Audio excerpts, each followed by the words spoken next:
ഏത് കളറാണ്? ചുവപ്പായിരുന്നാണ്. ഏതാന്ന് വെച്ചാൽ എല്ലാം നല്ല ഭംഗിയുണ്ട്. ഏത് വേണേലും ഓക്കെ, താങ്ക് യു. നല്ല രസമുണ്ട്. വഴിയരികിൽ കണ്ടതാണ് ജെയിംസ് ഏട്ടനെ. ജെയിംസ് ഏട്ടൻ തിരുവനന്തപുരംകാരനാണ്, ഇവിടെ കരുവള്ളൂരാണ് താമസിക്കുന്നത് അല്ലേ? ഇങ്ങനെ വർണ്ണാഭമായ കുറെ പക്ഷികളുമായി പോകുന്ന കാണുമ്പോൾ തോന്നിയ ഒരു കൗതുകത്തിലാണ് ജെയിംസ് ഏട്ടനോടൊന്ന് സംസാരിക്കാമെന്ന് വിചാരിച്ചത്. ജെയിംസ് ഏട്ടാ, നമസ്കാരം. എത്ര വർഷമായി തിരുവനന്തപുരത്ത് നിന്ന് ഇവിടെ കരുവള്ളൂരേക്ക് വന്നിട്ട്? 30 വർഷത്തോളമായി. അന്ന് മുതൽ ഇതാണ് ഉപജീവന മാർഗം. എങ്ങനെയുണ്ട് കച്ചവടമൊക്കെ? ഇങ്ങനെ ഒരാൾക്ക് ജീവിച്ചു പോകാനുള്ളതൊക്കെ കിട്ടുന്നുണ്ട്. ഇത് എങ്ങനെയാണ്? സ്വന്തമായിട്ട് കൈകൊണ്ട് ഉണ്ടാക്കുന്നതാണ്? അതെ. ഇങ്ങനെ സ്പോഞ്ച് വാങ്ങിക്കും. കളർ ഇവിടെ കിട്ടില്ല, അത് ആലപ്പുഴ പോയാലേ കളർ കിട്ടുള്ളൂ. വെള്ള സ്പോഞ്ച് വാങ്ങി കളർ ആലപ്പുഴ മാത്രമേ കിട്ടുള്ളൂ. അപ്പൊ ആലപ്പുഴയിലേക്ക് എങ്ങനെയാ പോകുന്നത്? നമ്മള് ഗൂഗിൾ പേ പൈസ അയച്ചു കൊടുത്താൽ കൊറിയറിൽ അയച്ചു തരും.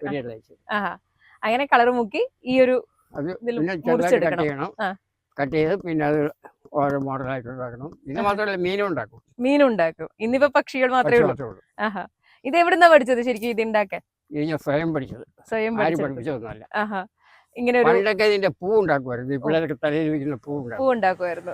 ആ പൂവിന്റെ ഡിമാൻഡ് പോയപ്പോഴത്തേക്ക് പിന്നെ ഡിസൈൻ പൂവൊക്കെ വരാൻ തുടങ്ങിയപ്പോ അതിന്റെ വഴി അങ്ങ് നിന്നു. അതുകൊണ്ട് ഇതിന്റെ വഴിയാണ്. അതെ, ഇങ്ങനെ ആളുകൾ ഇങ്ങനെ ഒരു കൗതുകം തോന്നിയിട്ട് ജെയിംസ് ഏട്ടന്റെ അടുത്ത് വരികയും ഇതിനെ കുറിച്ച് ചോദിക്കുകയും വാങ്ങിക്കുകയൊക്കെ ചെയ്യുന്നു. അപ്പൊ ഈ തെയ്യം പോലെ ഉണ്ടാകുന്ന സ്ഥലത്തൊക്കെ പോവായിരിക്കും അല്ലെ? അല്ലാത്ത ദിവസങ്ങളിൽ വലുതായിട്ട് വിൽക്കലില്ല. ടൗണില് ഇങ്ങനെ ഇതും കൊണ്ട് നടക്കും. അപ്പൊ ആളുകൾ കാണുമ്പോ ഈ വാഹനത്തിലൊക്കെ തൂക്കിയിടാനൊക്കെ. അതെ അതെ. എത്ര സമയം എടുക്കും ഇതിങ്ങനെ ചെയ്തെടുക്കാൻ?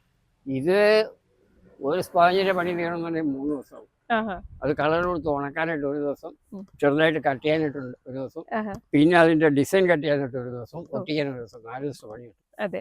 ഈ തിരുവനന്തപുരത്ത് നിന്ന് ഈ മലബാർ ഏരിയയിലേക്ക് വന്ന് കരുവള്ളൂര് താമസിക്കണമെന്നൊക്കെ തോന്നാൻ എന്തായിരുന്നു കാരണം? അങ്ങനെ പണ്ടേ എനിക്ക് ഉത്സവത്തിന്റെ കച്ചവടമായിരുന്നു. അങ്ങനെ ഇവിടെ വന്നു. ഇവിടെ വന്നു പിന്നെ ഇവിടെ തന്നെ തെയ്യങ്ങളുടെയും കാവുകളുടെയും ഒക്കെ നാടായതുകൊണ്ട് പിന്നെ വർഷത്തൊരിക്കൽ നാട്ടിൽ പോകും. സീസൺ കഴിയുമ്പോൾ നാട്ടിൽ പോകും. നാട്ടിലാരൊക്കെ ഉണ്ട്? നാട്ടിലിപ്പോ ഉണ്ടെന്ന് പറഞ്ഞിട്ട് മോള് ഭാര്യ മരിച്ചുപോയി. പിന്നെ പെങ്ങന്മാര് അവരുടെ ചെന്നൈയിലെ സെറ്റില്. അപ്പൊ സന്തോഷമാണ്, ജീവിതം സന്തോഷമാണ്. ഇനി എന്താണ് വലിയൊരു ആഗ്രഹം എന്തെങ്കിലും ഒക്കെ ചോദിച്ചു കഴിഞ്ഞാൽ? പ്രത്യേകിച്ചുള്ള ആഗ്രഹമൊന്നുമില്ല. വയസ്സ് 81 വയസ്സായി. ഇനി എത്ര കാലം ഇരിക്കാൻ പോകുന്നു ആർക്കറിയാം. അപ്പൊ ഈ ആഗ്രഹങ്ങളൊന്നുമില്ല. 81 വയസ്സൊന്നും പറയില്ല. ഇപ്പോഴും ഈ ചുറുചുറുക്കോട് കൂടി ഇങ്ങനെ നടക്കാനൊക്കെ പറ്റുന്നത്. എത്ര കിലോമീറ്ററുകൾ നടക്കും ഒരു ദിവസം? അതൊരു ദിവസം കുറഞ്ഞത് 10-20 കിലോമീറ്റർ. അത് തന്നെയാണ് ആരോഗ്യം. തീർച്ചയായിട്ടും ഇനിയും ഒരുപാട് കാലം ഇതുപോലെ നമ്മുടെ പക്ഷികളെയും ഇതൊക്കെ ഉണ്ടാക്കാനും ഇങ്ങനെ നടക്കാനും ഒരുപാട് വരുമാനം ഉണ്ടാക്കാനും ഒക്കെ കഴിയട്ടെ. നമ്മളോട് സംസാരിച്ചതിനൊക്കെ ഒരുപാട് സന്തോഷം. Thank you.